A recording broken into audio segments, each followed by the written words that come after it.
Okay. Am I on? Chuck?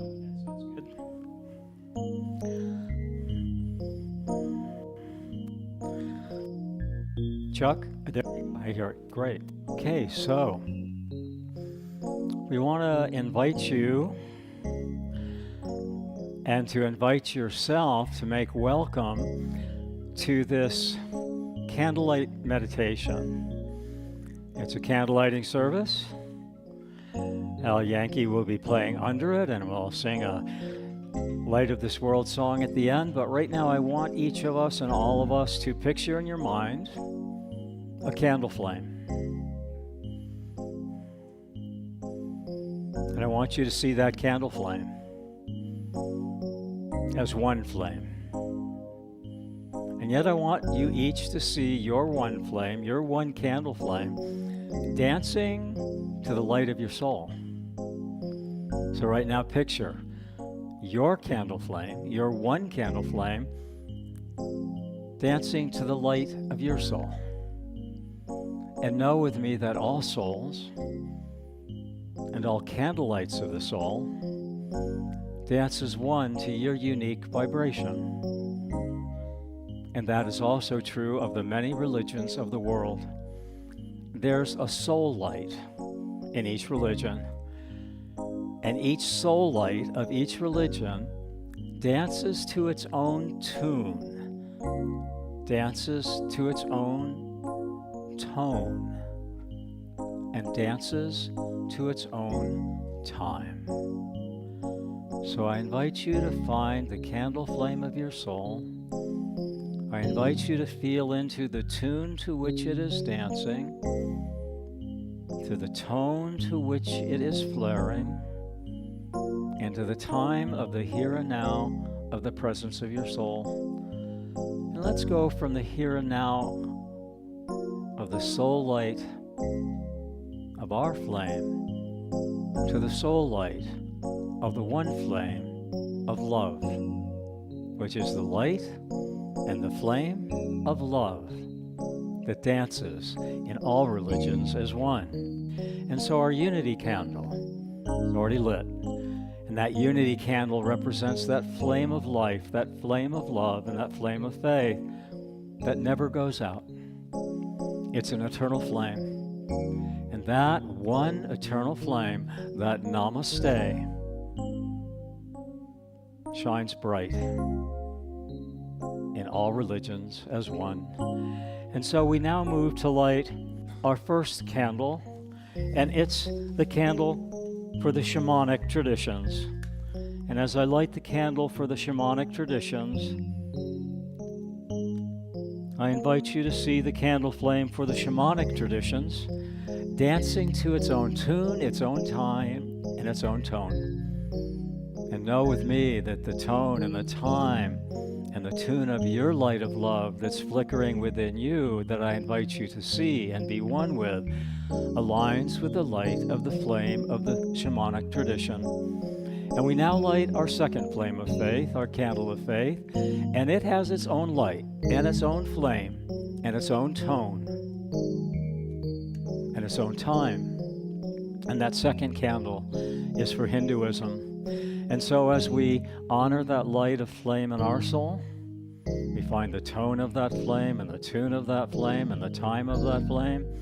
We align that flame in our soul as one with the soul of the light of love in Hinduism. And we know that our light of love is also one with the Tao, the flame of faith, the eternal light, that eternal flame that ever burns bright in the Tao. That too is the flame of the eternality of love, united with the eternality of love, the flame in your soul. We now light the flame of love and the flame of faith for Judaism, knowing that Judaism also dances to its own flame and its own light and its own tune and its own tone and its own time of love. So picture your flame in your soul dancing to the light of love that you are. And now see that flame of light of love that you are dancing in your soul, dancing as one with the light of love in Buddhism. That light of love of Buddhism that teaches us to be patient, that teaches us to be present, that teaches us the knowing and the being of that presence, of that light of love, of sitting under the Bodhi tree and finding that tune and that tone of the light of love that we are. And now as you resonate with that tone and that tune and that time of the light of love that you are, I invite you to synchronize your flame that's dancing in your soul with the soul of Christianity. And that soul of Christianity is that soul and that faith and that presence of unconditional love. And And so as you dance with the flame of Christianity, with that flame of love in your soul, I invite you to feel into the unconditionalness of that love that you are, that unboundedness of the love that you are, and that brightness of the love that you are. And that brightness is the same brightness of the light of the candle flame of Islam. Feel that light in your soul. See that light in your soul and be that light in your soul. And that's Islam. It invites us to be that one light of God, that unified light of God, that unified light of God as the light of love, that unity candle. And now we light the flame of faith for our beloved New Thought tradition. The New Thought tradition of knowing that that light of faith and that flame of faith and that tone of faith and that tune of faith, that time of faith is right in here and now. That's our New Thought tradition. We dance to the flame of the here and now, of the presence of love. Can you feel your flame, your soul light, dancing to the here and now presence of love, aligned with our New Thought teaching? And now we light a candle. And we light this candle for the flame of faith and the flame of light, the flame of truth, that sparkling light and the light of the eyes of the children of the world.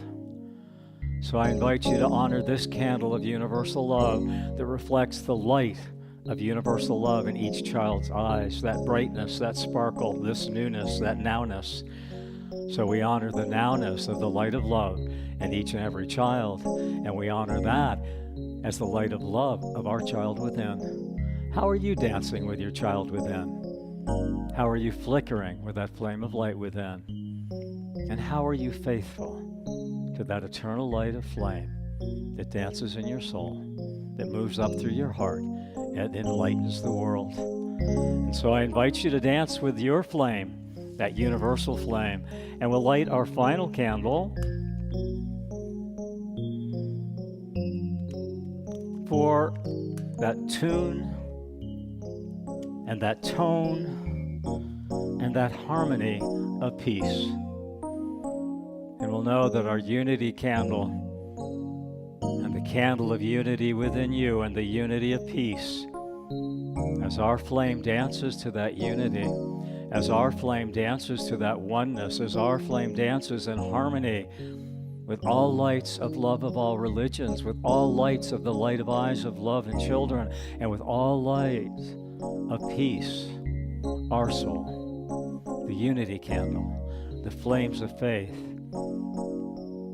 all dance in unity with that spiritual quality of peace. And I now invite you to feel the peace of that candle flame in your soul gently, gently, and softly flickering. And know that soft flicker is ever present, ever here and now, and ever the presence of peace. That as we allow that candle flame of faith and love and light and truth in our soul to shine brightly through our heart, it becomes the light of the world that we are, that universal light of here and now, of the presence of love. Your soul's light, the soul light of the flames of faith, and the soul light of peace and harmony for all of the children of the world. Now. I am a light, I am a light, I am a light in this world.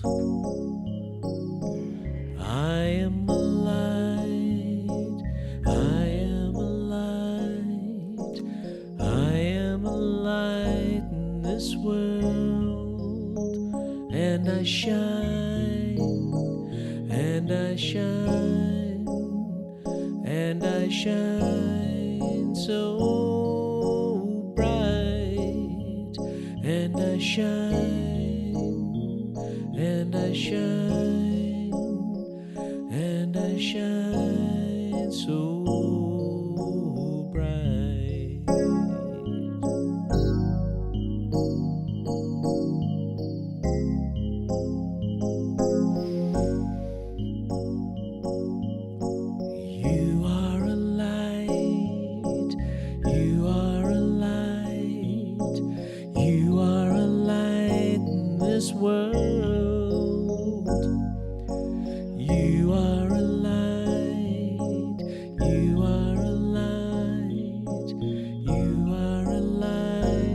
this world, and you shine, and you shine, and you shine so bright, and you shine, you shine, you shine so bright.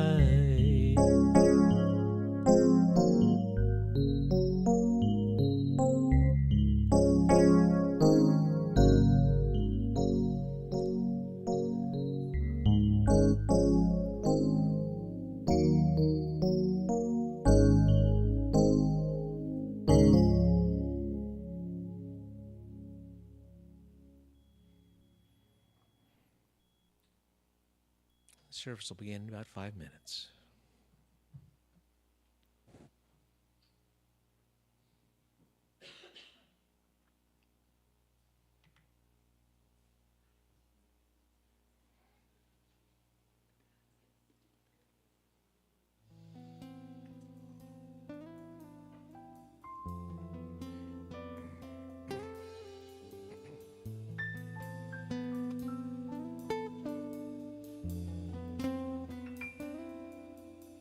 I'm sorry, please forgive me.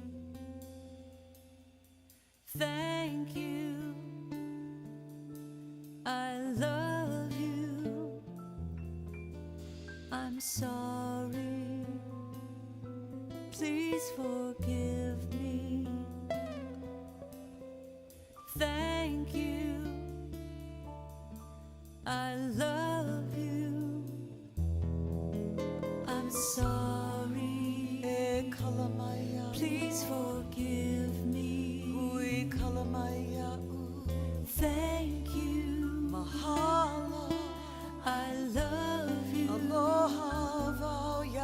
I'm sorry, please forgive me. Thank you, mahalo, I love you. I'm sorry.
Please forgive me. Thank you. Mahalo. I love you. Aloha, ya, I'm sorry.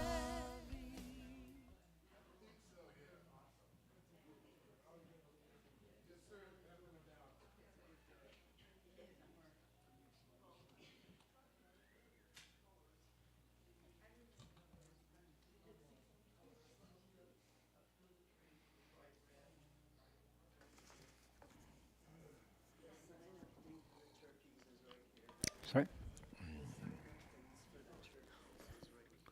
Oh, we're not going to do it on the tube. Okay.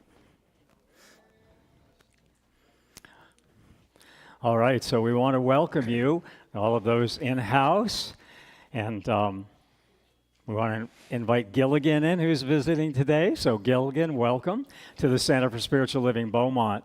And for those of you online, our love streamers, we're really glad you're here. You're a big part of our spiritual community.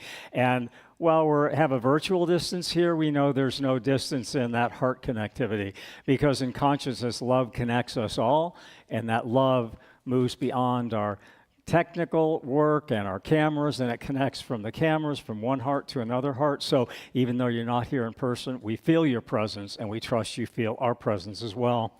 If you're a first-time guest, either online or in-house, we have a welcome packet for you. We have a welcome packet online that we can email to you if you will give us your email address in the chat box. We'd appreciate that.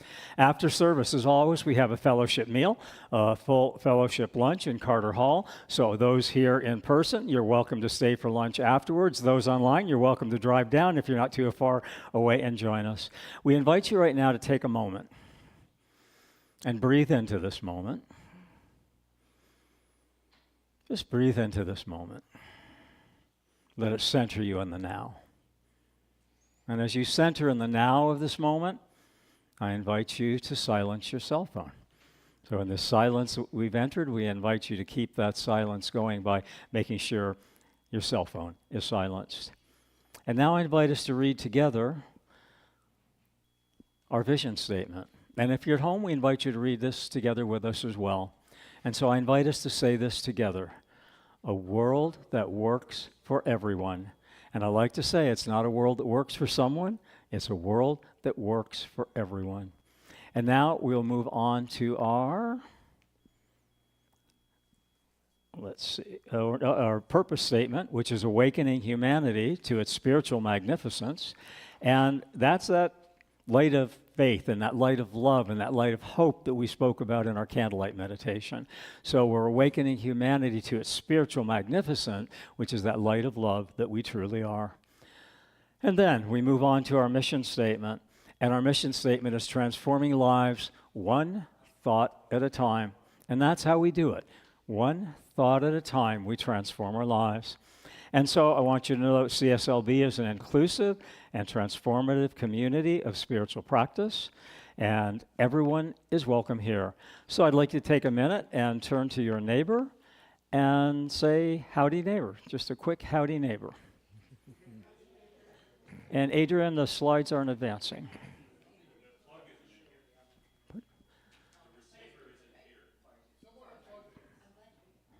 There we go. Gotcha. Okay. So, howdy neighbor. And right now, Al, if you'd like to go into an opening song.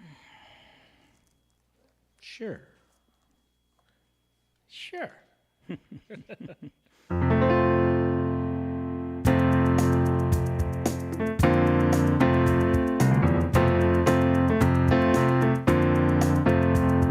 Swing wide the doors, the time is right. Swing wide the doors to let in the light. Swing in the dawn for humankind. Swing wide the doors on this heart of mine. I'm not holding it in anymore. I'm gonna shout it out loud. I understand now what I'm here for and what this life is about. It's about love, it's about laughter, it's about comfort and smiles. It's about love, it's about kindness, it's about hearts open wide. It's about love, it's about passion, it's about taking a chance. It's about love, it's about service, it's about lending a hand, lending a hand. Swing wide the doors, the time is right. Swing wide the doors and let in the light. Bring in the dawn for humankind. Swing wide the doors on this heart of mine.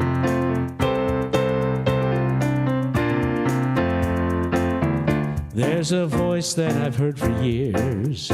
I've learned to keep it inside. Now it's coming in loud and clear. I want a deeper life. A life about love, life about laughter, life about comfort and smiles. Life about love, life about kindness, life about hearts open wide. A life about love, life about passion, life about taking a chance. Life about love, life about service, life about lending a hand, lending a hand. Swing wide the doors, the time is right. Swing wide the doors to let in the light. Bring in the dawn for humankind. Swing wide the doors on this heart of mine. Swing wide the doors on this heart of mine.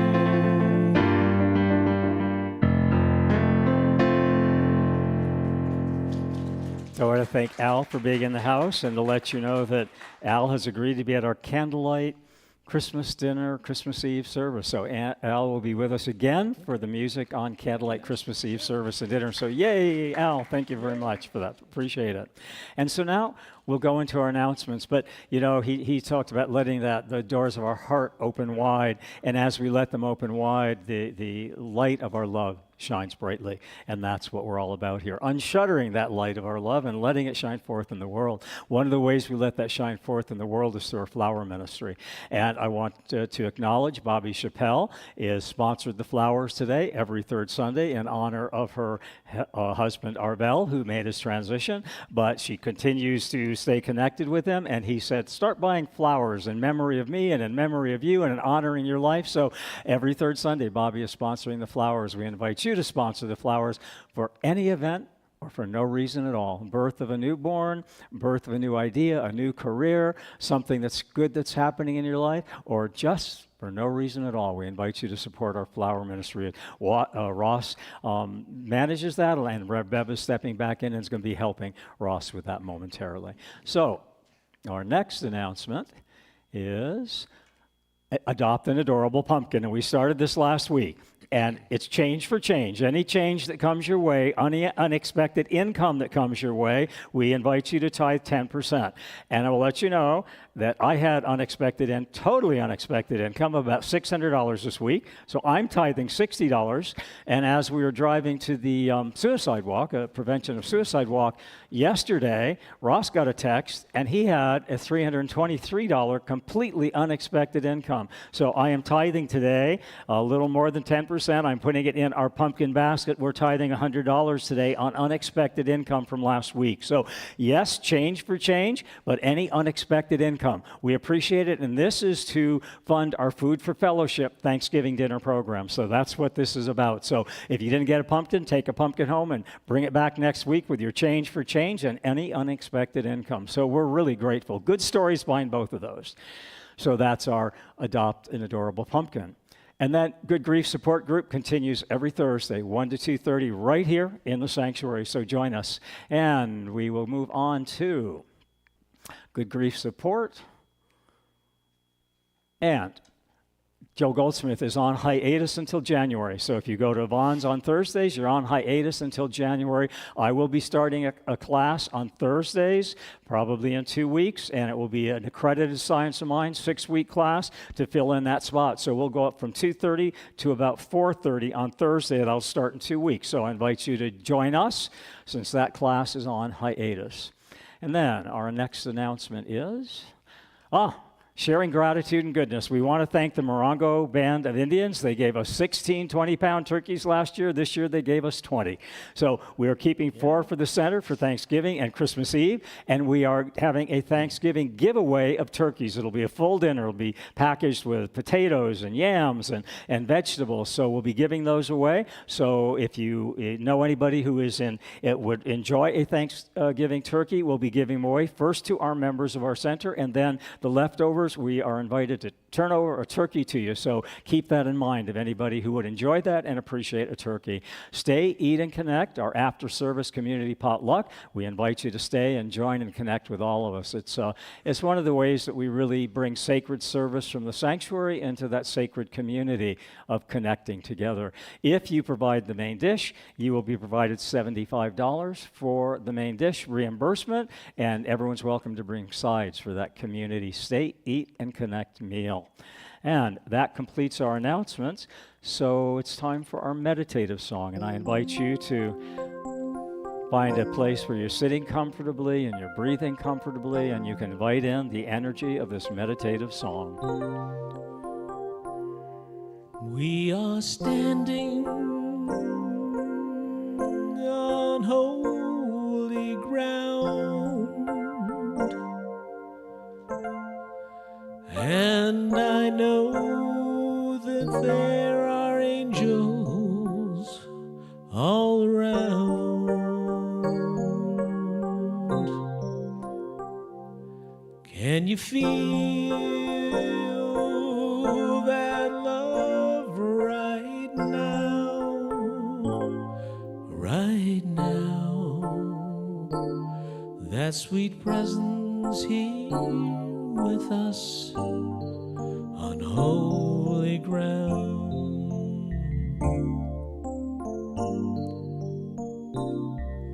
As I walked through the door,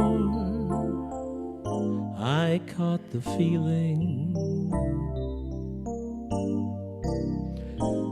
over here and over there and all around.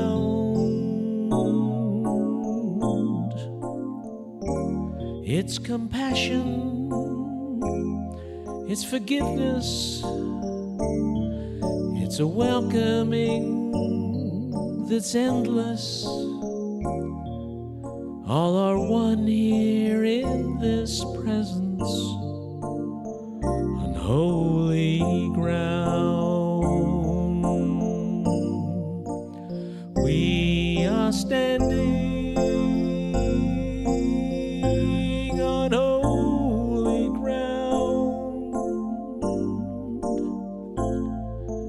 and I know that there are angels all around. Can you feel that love right now? Right now, that sweet spirit here with us on holy ground.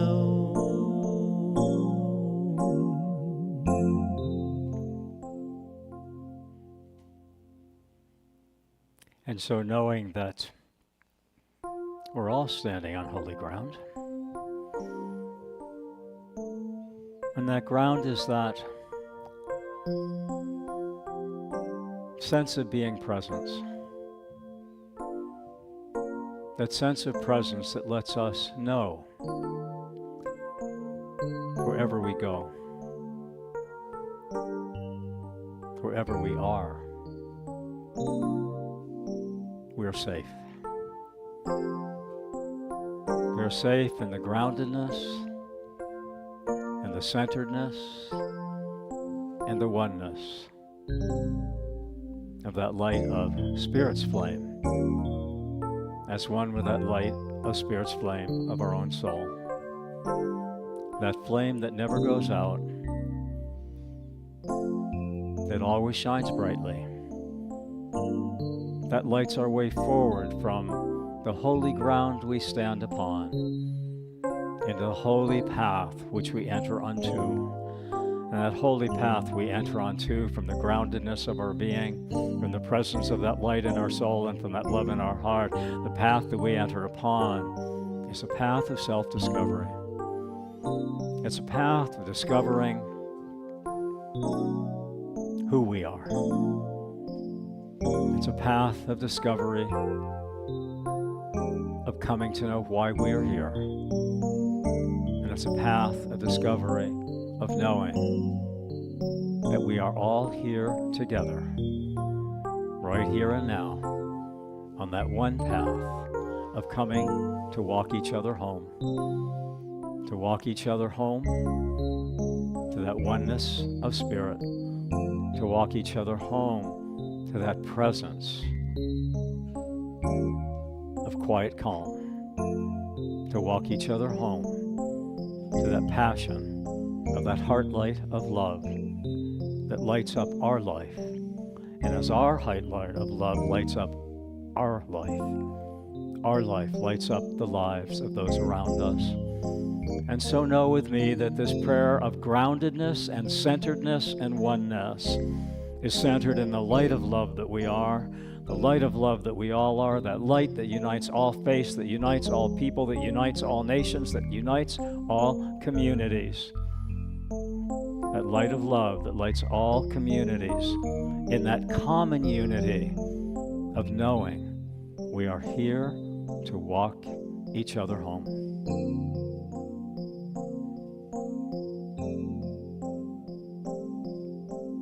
And together I invite us to say, and so it is.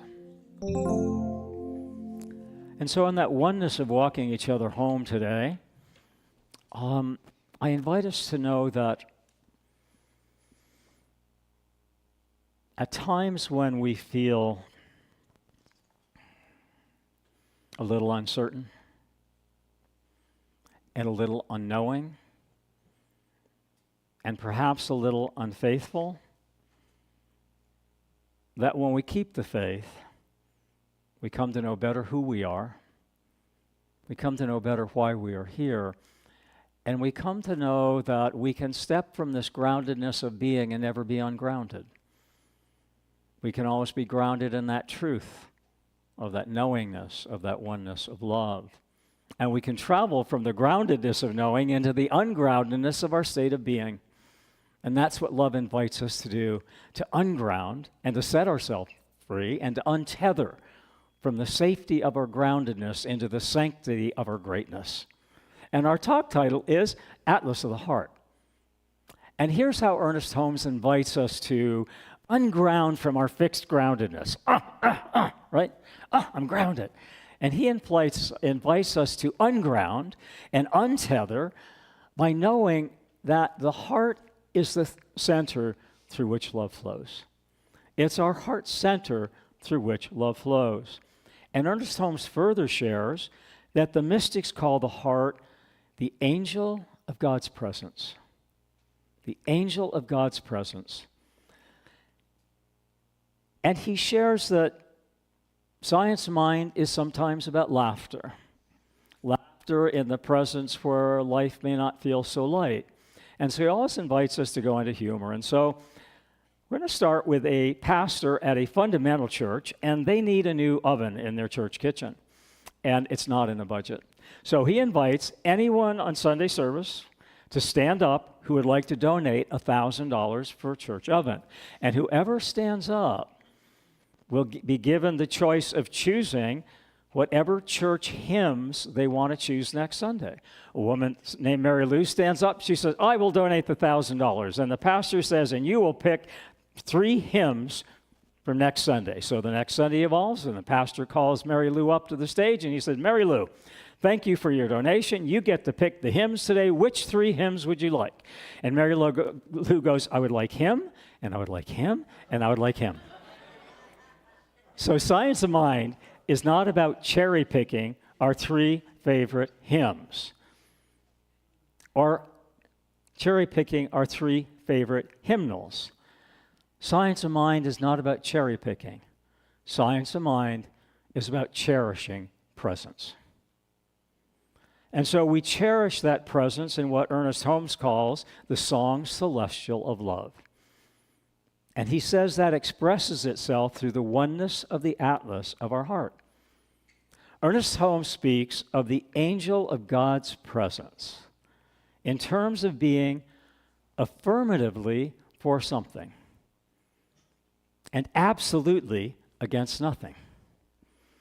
Because that which we resist persists in correlation to the exact degree and measure of our stopping resistance. Remember, stop in the name of love, right? Stop in the name of love. Gloria Gaynor, I think, stop in the name of love. That's not science of mind. Science of mind is not about stopping in the name of love. This world is not about stopping in the name of love. It's about starting everything in the name of love. It's about starting your morning before you open your eyes in the name of love. It's about opening your eyes in the name of love. It's about getting out of bed in the name of love. It's about getting from the ungroundedness of your routine. If you put your right shoe on first, put the left shoe on. Or don't put any shoes on at all and go barefoot today. Be grounded, but be grounded in your ungroundedness. And wherever you are, start everything in the name of love. Start your morning coffee in the name of love. Start your first aware presence of your breath in the name of love. And so I invite you to contemplate right now, what have you been stopping in the name of love because you were maybe a little afraid to go into that bigness of love, that oneness of love? Where could you stop stopping and start starting your life by starting everything in the name of love? When we start everything in the name of love, it moves us in great degree and measure to the willing acceptance of our soul's song celestial of love. Willing acceptance willingly allows the soul celestial of our song of love to start flowing. And when our love starts flowing, it flows forth to heal the world. Our love is what heals the world. One heart at a time. One person stepping from the groundedness of security into the ungroundedness of the sanctity of knowing Spirit is wherever you are. The question I ask today, because I really feel that science of mind is not about answers. And if you came here for answers today, I invite you to move from the groundedness of looking for an answer into the ungroundedness of being open to the question. And as you unground from the answer and step into the ungroundedness of the question, you will experience that joyride of being in the curve of the question mark. It's kind of like a carnival ride, but it's not a carnival ride, it's a ride of consciousness. So ride that ride of consciousness in that curve of the question mark. So I invite you to move from the certainty of the answer to the sanctity of the question to the consciousness of being in the curve of the question mark. Because as we move from the vulnerability of willing acceptance, our direction moves, our life moves in that direction. Whatever willing acceptance we're willing to accept, our life moves in that direction. And from that ungroundedness of certainty and that unbeingness of consciousness, there is a vulnerability that happens. It's through that vulnerability of allowing our heart to open, that vulnerability of our moving from our groundedness into our free flow. And Brene Brown says this of vulnerability. Vulnerability is not weakness. It is our greatest measure of courage. So I'd like you to think about where you would be willing to move into a greater vulnerability so you can come to know yourself as a greater measure of courage. Where would you like to experience a greater measure of courage in your life? Where would you like to experience a greater measure of courage? And so, vulnerability leads us toward a path of spiritual maturity. How about the courage to stepping from the groundedness of what we know into the ungroundedness of that knowingness of Spirit that takes us into a newer level of spiritual maturity? And we step into that spiritual maturity by being willing to be vulnerable and open at the heart. Ken Wilber shares this of spiritual maturity. he says spiritual maturity includes some form of cleaning up our stuff, of growing up, of waking up, and of showing up. And I suggest what we clean up as we move towards spiritual maturity is anything unlike love. And what I suggest we grow up into is starting everything in the name of love, waking up to starting everything in the name of love, and showing up is the name of love. Showing up is that presence of love. And sometimes showing up is that presence of love, that vulnerability of an open heart, and that sincerity of being our authentic self. Sometimes that includes the presence of tears. Brother Richard Rohr shares all things have tears. He wrote a wonderful book called The Tears of Everything. It is just magnificent. Who'd have believed a conservative Catholic priest could write such a book about being vulnerable and opening your heart and getting ungrounded? It's an amazing book, and he says, tears have everything. Everything has tears, and all things deserve tears. Tears of grief and sadness, tears of joy and happiness, but all of our tears, Richard Rohr, and he's been around the block, and he's just marvelous in consciousness. He says they're doorways to our understanding ourselves better. Our tears are doorways to understanding ourselves better, because tears can be seen as clearing. The clearing of the consciousness of our soul. And as we clear the consciousness of our soul, we clear the openness of our heart by willing to be vulnerable and showing our tears, we come to hear that song Celestial that Ernest Holmes talks about. We hear it sing to us, we hear it sing through us, we hear it sing as us, and we hear it as that song of start everything in love. That's the song Celestial. That's this teaching. And so, as we allow our tears to flow through the vessel of vulnerability, and that's what we're talking about, of the atlas of our heart, my tears remind me that life is not about going to the at last of our heart, but going to the at first of our heart. How many times in life do we go to our heart at the very last instead of coming from our heart at the very first? And why does that work in our Science of Mind teaching? Why do we go to the at first of our heart, the atlas of our heart, rather than going to our heart at the last measure? Why do we go to the firstness of our heart and the openness of our heart and the bursting of our heart? And why does Ernest Holmes talk about it? Because he talks about first cause. There's a first cause behind every condition, and the first cause behind every condition is a thought. And the first cause behind every condition is the energy of love. And when you allow your love to flow through the vulnerability of your heart unto the world, healing takes place.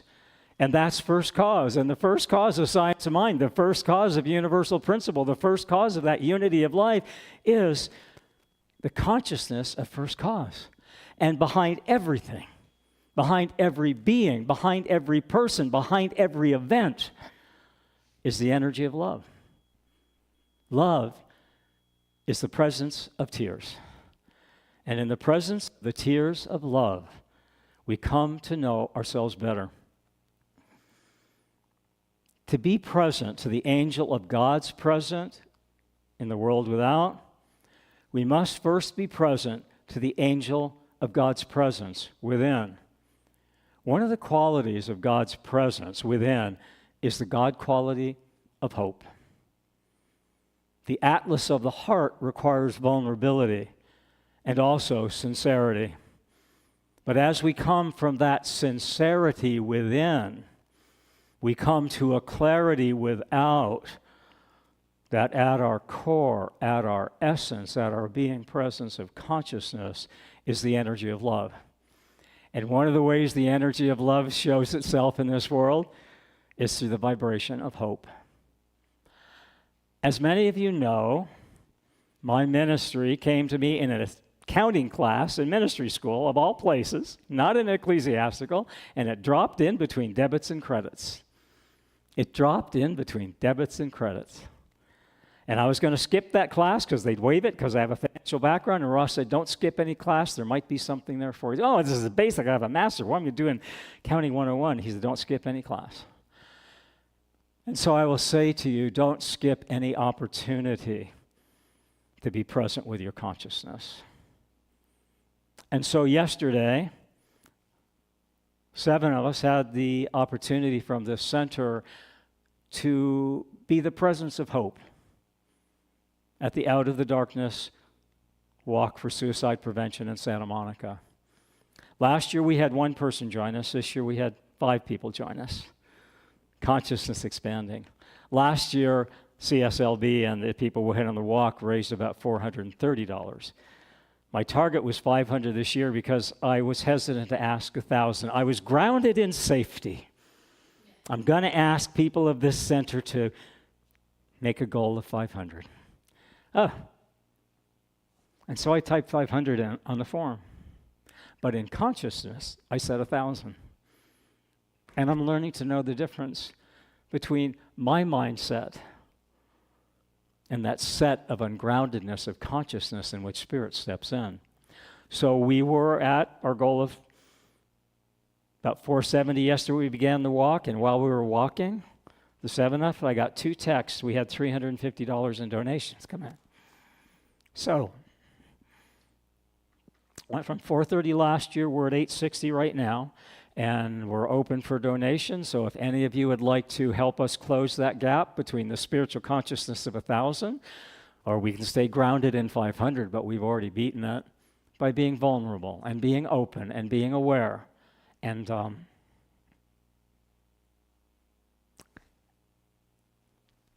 it was a pretty amazing day of being ungrounded in vulnerability. I'm not suggesting you step into vulnerability because it takes you to places that you haven't been before, but it also takes us to places that you've never been willing to look at before. What's that about? It takes you to places you've never been willing to look at before because maybe you didn't know they were there to look at.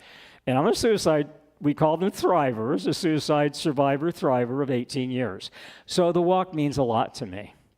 But yesterday morning, and it caught me by surprise. It caught me in the ungroundedness of consciousness because I was really grounded. I have all the things and the maps to everybody and the place we're going to meet, and it was all set, and I was everything nailed down, right? And then Spirit pulled out that spiritual hammer and started pulling up those nails of my groundedness. And all of a sudden, we're driving, and these tears came up, and I went, what is going on? I've done so much work on this. I've done so much work on this, and this has done so much work on me, and I was pretty good. And I got to, what is hope about? Because my ministry, that dropped in an accounting class, is my ministry is about moving from hurt to hope to healing to harmony. If you want to join me on the ride, it's a pretty good ride. But yesterday, in the presence of hope, something that I didn't realize I hadn't cleared showed up. And I've often said it's a good part of my journey.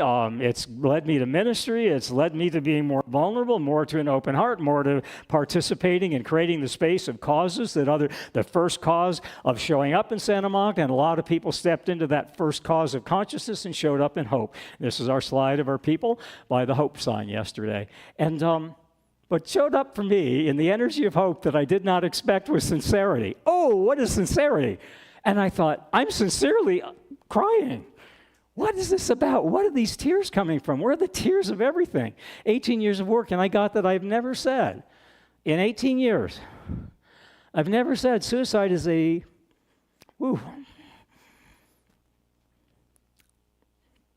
it's a very sad, sad thing. It's a very sad place to be. It's a very sad place to be alone. But as we use our spiritual teachings, we find that we are never alone. We're always one. We're always walking together. And so as we move from hope at the walk yesterday, and let's see, we're going to move. Adrian, can you advance the next slide there? As we move from hope and that vulnerability of the sincerity of knowing our energy, I moved from sadness to gladness when I met this woman and she had this on her motorized chair. And she said, tomorrow needs you. And it took me from sadness to gladness. It allowed me to be glad that I was releasing that energy, and it took me into the gladness of knowing that tomorrow needs all of us. It needs every one of us. So if you ever think the world doesn't need you, know with me that the world needs every one of us right here and right now, and it needs us to presence that love. And so authenticity showed up for me. And the word sincerity goes way back to when they signed letters with wax. Remember the wax seals? And they put them on the letters and signed them with wax seals that went from the king to wherever it was going. So the recipient knew that that was the original letter direct from the king. So you seal this in wax, and you seal that in sincerity. And I thought being in sadness around this was part of my sincerity, and it was part of my healing. That's part of it. But there's a lot of revealing and a lot of gladness and a lot of coming to know yourself in this world. And I like what Roger Teal shares. He says, adversity is the university of transformation. And so whatever you're going through, whatever you're walking through, whatever maybe you're too grounded in, know with me that adversity is the university of transformation. You know, we talk about the 7 spiritual laws of success. We hear it a lot, Deepak Chopra and Eckhart Tolle. And yesterday, 7 of us walked, and we brought all of our life experiences. We walked, we talked, and we moved affirmatively in the direction of love. We didn't move in the negativity of other energy. And so everything has tears, and everything has a time for its tears. And I hadn't allowed those tears of sadness and regret to surface. And yesterday they came through, and they cleared. And I entered a whole new space of awareness that the gift of our life is the gift of our life experiences and how we share them. And so I saw this woman, I went up and I said, I want that. And she said, my husband attached that to my chair, and she said, if I could unattach it, I'd give it to you. But that's her message yesterday. Tomorrow needs you. And next year, she is making 50 of these T-shirts herself. She's making them to have at the walk, and she said she was saving me one. So we really connected and really talked, and I know I'll see her at the walk next week. And so for myself, I came to the tears of everything. And yet I also came to a clarity of knowing that light of love in my soul, a consciousness of love in my heart, and an awareness that love is the prayer I live. What's the prayer you live? What's the prayer you live? Not the prayer you pray, but what's the prayer you live? What prayer do you let live through as the life you live? What prayer are you living? I came to realize that being a suicide thriver survivor of 18 years, it wasn't about sobriety. I'm not a member of AA, but I know they talk about sobriety. And I thought, well, it's not about sobriety for me. Science of Mind isn't about sobriety for me. It's about sincerity. And it just shifted my whole perspective. This teaching is about being sincerely who you are. It's about sincerity. It's about the sincerity that speaks from your soul. It's about the sincerity of sadness, a sincerity of gladness, a sincerity of knowing I'm never alone.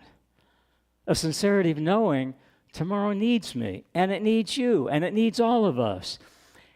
And knowing that in the vulnerability of the softness of my love, I have the ability to be present in the openness of my heart. And one thing I reflected upon, don't let the hardships of your life harden you. Don't let the hardships of your life harden you. Let the hardships of your life become the hardships of awareness of your soul and your heart and your life opening. Let those hardships be the awareness that we don't want to be grounded. We really want to be ungrounded. If we're grounded in the way we think we should show up and the things we think we should say, and other people want us to say, we're never going to be ourselves. So show up in that authenticity of moving into your own reality, your own space, not your own groundedness, but your own greatness. Move into your own greatness. And so I came across this from Fred Rogers. You guys know I have a spot in my heart for Mr. Rogers. And he talked about being our authentic self, about presencing our greatness, moving from our darn groundedness into the greatness of who we are. And he talks about moving from our groundedness into the ungroundedness of our greatness. Fred Rogers didn't wear a cardigan. We've got that slide up here. And our next slide. He didn't wear a cardigan to look good or kind. He wore armor. His armor was not of a soft cardigan, but his armor was made of a gentleness in a world that had forgotten to care. Mr. Rogers showed up in the gentleness and he ungrounded from having to be hard. He ungrounded to have to live the way he was supposed to live. He ungrounded from saying what he was supposed to say, and he spoke from the authenticity of soul, but he wore an armor made of gentleness in a world that had forgotten how to care. In 1969, children's television was chaos. Slapstick, violence, noise, cartoons, punching, the explosions and the Roadrunner, and it was just full of violence. Fred watched one afternoon as the clown got hit in the face with a pie, and a studio audience howled with laughter. I thought, he said later, what if kids think about that's how we treat each other? That night he sat at his piano and wrote a different kind of show. One where kindness wasn't weakness and silence wasn't awkward. He called it Mr. Rogers' Neighborhood. The network told him it would never work. Too slow, too quiet, no excitement, no punches in the face. But that was exactly the point. That was exactly the point. Every episode began with a ritual. His red cardigan, sneakers, and a soft song. And I like to see that soft song as the song Celestial from our soul that Ernest Holmes says rises through our heart and gives voice through our thoughts. So what's your song Celestial?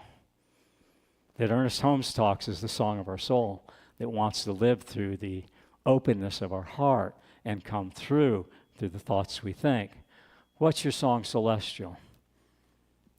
What's your red cardigan? What's that soft spot in your heart? What's that soft spot in your heart? Mr. Rogers' Neighborhood, he said, was a spell, an invitation into a world where it was safe to feel. An invitation into a world where it was safe to feel. But his real test came off-screen. In 1969, the U.S. Senate was preparing to cut all funding for public broadcasting. Deja vu, right? Deja vu. Those things we haven't completed keep coming up, right? Rogers was a shy man, terrified of confrontation. He flew to Washington to plead his case. The committee chairman, Senator John Pastore, was known for mocking witnesses into tears. Not loving them, but mocking them into tears. Rogers didn't bring charts or statistics. He brought his humanity. We didn't talk about charts or statistics yesterday. We felt into our humanity. We shared tears, and we shared laughter, and we shared hugs, and we shared joy, and we shared a walk, and we shared a meal. We brought our humanity forward yesterday. Mr. Rogers said in a voice barely above a whisper, he talked about children's emotional needs, the value of feeling loved, and the damage done by violence on TV. Then he recited the lyrics to one of his songs. What do you do with the mad that you feel? When you feel so mad you could bite. When he finished, there was silence in Congress. The senator blinked and said softly, I think that's wonderful. You've just earned your $20 million to fund your show. That moment, a man defeating Congress with empathy became television history. But Fred never bragged. He went back to his studio, changed into his soft sweater, and filmed an episode about being too scared to live. Mr. Rogers. He wasn't playing a character. He was living his philosophy that life is worth living no matter what. His tenderness, his spoken slowly and sincerity could change the temperature of an entire nation. Fred Rogers didn't just teach children how to be kind. He taught adults to remember what it felt like to be small and to be treated gently anyway. Where's someone small? Where's something small in your life that you could treat more gently? And could it be your inner child within? Could you be a little nicer to your inner child within? Could you let your inner child within come out and play a little bit more? Where could you find a softness in your soul that you could be a little more gentle with? Where is it? What is it? What does it smell like? What does it taste like? What does it feel like? Where's that soft spot in your soul? Not a cardigan, but the soft spot in your soul. And so we'll move on to our next slide. And we'll know that George Harrison once disappeared from a Beatles recording session because he was too vulnerable and too emotional and too soft to be present with the hectic and chaotic energy of a recording session. And then as he took time away, he came to realize he was too soft and too vulnerable to be part of the chaos of the recording industry and the traveling and the promoting, and he felt he'd lost his way. So he said once he disappeared from a Beatles recording session and walked out into the cold London streets, and he didn't come back for days because no one in the world seemed to notice he was breaking. He was a star. He had it all. But inside, he felt he was as empty as he'd ever been. He realized, he said later, I didn't want to be a Beatle anymore. I wanted to be free. He didn't want to be grounded in the success of a Beatle. He didn't want to be grounded in the sex of money. He didn't want to be grounded in the headlights of fame. He didn't want to freeze in those headlights. He wanted to unfreeze from his groundedness into the greatness of who he was. And the world wasn't letting him. And he wasn't letting himself into himself. The hidden story of George Harrison isn't about rebellion. It's about awakening. It's about awakening. That's his teaching. It's not about rebellion. It's not about being against everything. It's about being for something. It's not about reactivity. It's about creativity. It's not about silence. It's about giving voice to your soul. It's not about hardness. It's about softness. It's not about cruelty. It's about kindness. That's our teaching. His story was about awakening. He said the world thought we were at the center of everything. But he said inside, I was searching for God that I wasn't able to find. While Lennon chased revolution and McCartney chased perfection, Harrison chased peace. His songs started carrying a kind of quiet gravity. Something. Here comes the sun, within you, without you. They weren't about romance. They weren't about rebellion. They were about transcendence. After the Beatles fell apart, George did something no one expected. He didn't disappear. He bloomed. Guess what happens when you don't disappear? Guess what happens when you show up in spiritual maturity? Guess what happens when you show up and you speak up and you stand up in the authentic truth of who you are? Guess what happens in the curve of that question mark?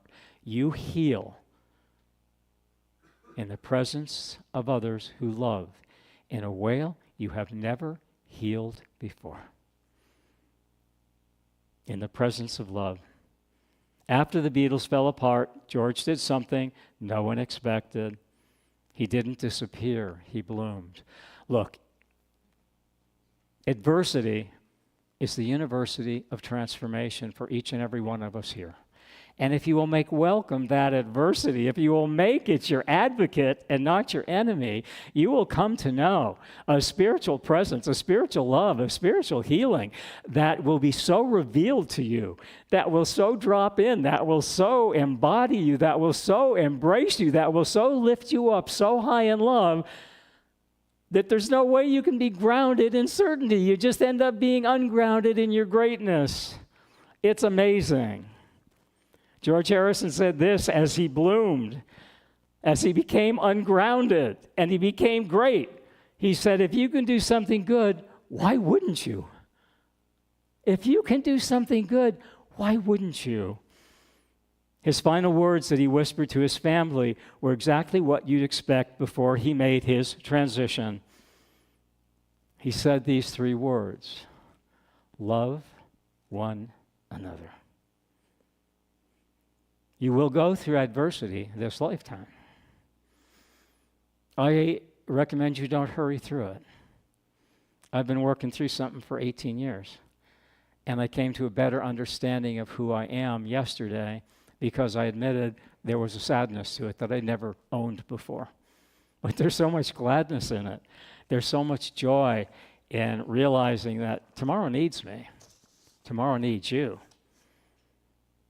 And so the 7 of us from CSLB, and if we go on to the next slide, came together to love one another, to love others, and to come that when we let love lead, when we let the love in our soul flow through the vulnerability of our heart and our soul and our heart, and our lives are better for it.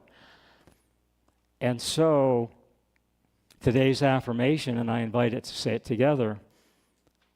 I'll read it first, and then I invite us to say this together and let this guide you and lift you and raise you and praise you from the groundedness of your certainty into the ungroundedness of your consciousness of love. And so I grokked this yesterday. I didn't get it. I grokked it. There's a difference between getting it and grokking it. And it grokked me, and I grokked it. Tomorrow needs me. Tomorrow needs you. Tomorrow needs us all to be the atlas of love in this world. And so I invite us to say that together. Tomorrow needs me. Tomorrow needs you. Tomorrow needs us all to be the atlas of love in this world that we are. And so 7 of us from CSLB showed up as the atlas of love. We shared some tears, we shared some laughter, we shared a great meal. And it was one of the greatest healings of my life to truly know beyond knowing in a way that I haven't known for a long time. I'm really glad to be here. And I think Al has a song for us.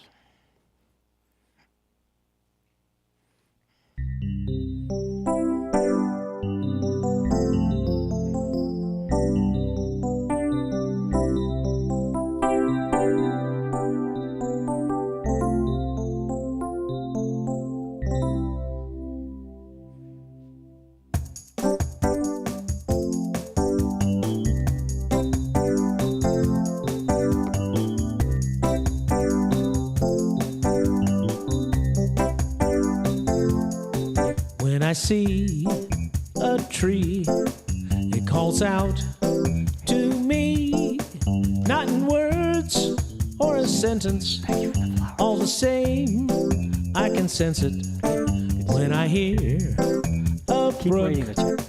I don't have to look just to feel that it's flowing deep inside. I am knowing here in this world, here in this place, there is a mystery and I'm on the case. There's so much more than I can see, but I hear everything calling to me. When I sing my song and you sing along, all at once, unexpected, overjoyed, we're connected, you and me, and the tree, you and me, and the tree.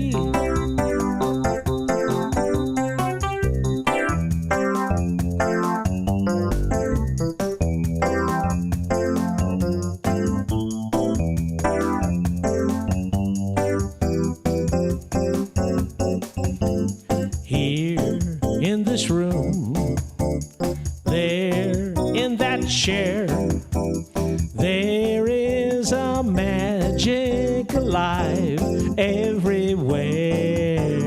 I'm part of it, it's part of me. Now I hear everything calling to me.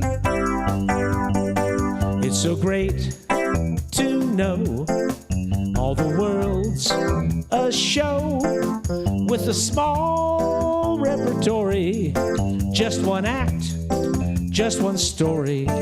Don't you see? It's just we, you and me. It's just we and the tree, and the tree. It's just we and the tree.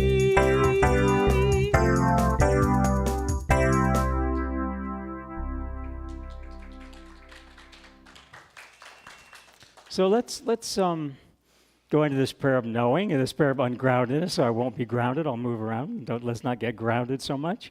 And know that love is always moving through us, and that life is moving through us as love. And as we move through life as love, love meets us on whatever path we're on, whether it's a American Foundation for Suicide Prevention walk, whether it's a spiritual walk of spiritual maturity. Wherever we are, Spirit meets us. And it meets us as we become ungrounded, because Spirit doesn't like to be fixated. It likes to be moving. It likes to be present. It likes to be powerful, and that creates motion, and emotion creates emotions. Our emotions create energy, and the energy our emotions create when we become ungrounded from our stuff becomes the stuff of which dreams are made. Shakespeare says that. So let us become ungrounded from our stuff. Let's do our work. Let's know we're never alone. Let's know that we walk from that feeling of aloneness of me into that feeling of unity of we, into that oneness of Spirit and you and me as one. And that's the light of the flame of our soul. That's the light that shines through our heart. And that's the light that we become, the light of the world that we are. And together I invite us to say, and so it is. It is. So it's our time of conscious giving. So if the ushers will come forward.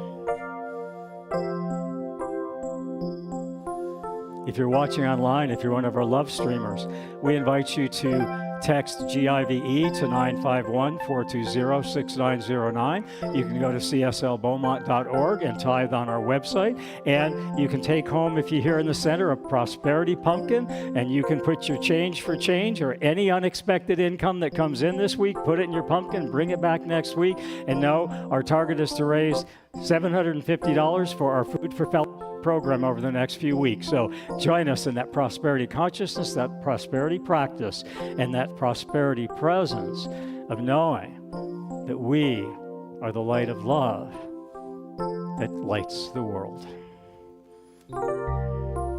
Thank you for giving, and thank you for receiving, and thank you for being who you are. Thank you for breathing, and thank you for believing, and thank you for being who you are. The universe is flowing with love that's ever growing, and you are the vessel of that love. So thank you for caring, and bless you for your sharing.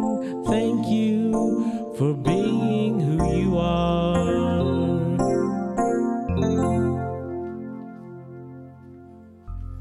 All right, and we're going to circle up. And if it's your first time here, we circle up, we hold hands, and we sing our way out. Al will help us sing our way out. The lyrics will be on the screen. But if we can circle up right now, hold hands. And if you're comfortable remaining seated, do what you're comfortable and know that you can join us in consciousness.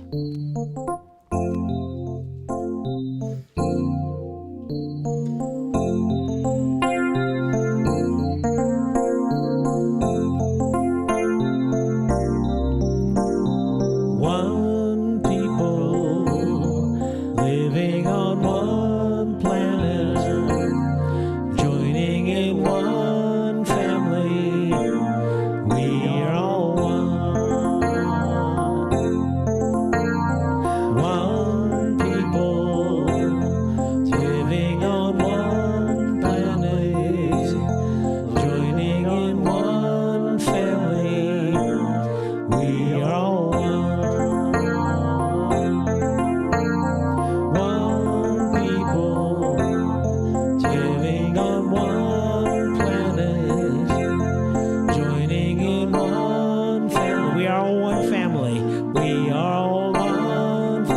family. We are all one. We're all one. We are all one.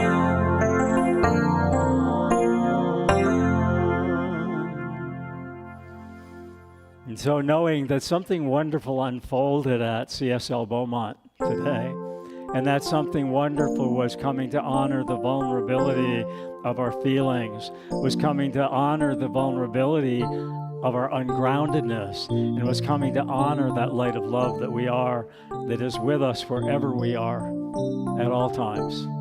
And together we say, and so it is.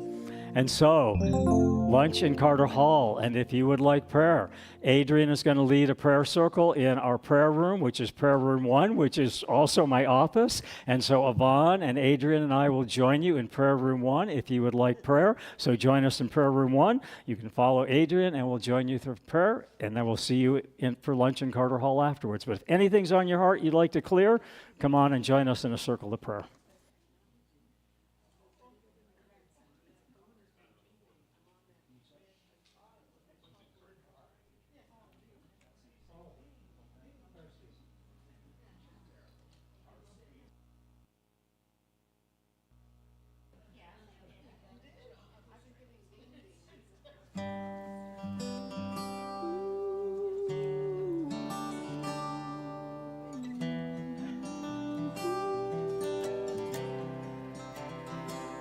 In my eyes, in my mind,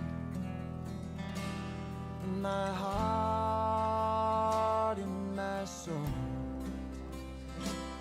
in my life.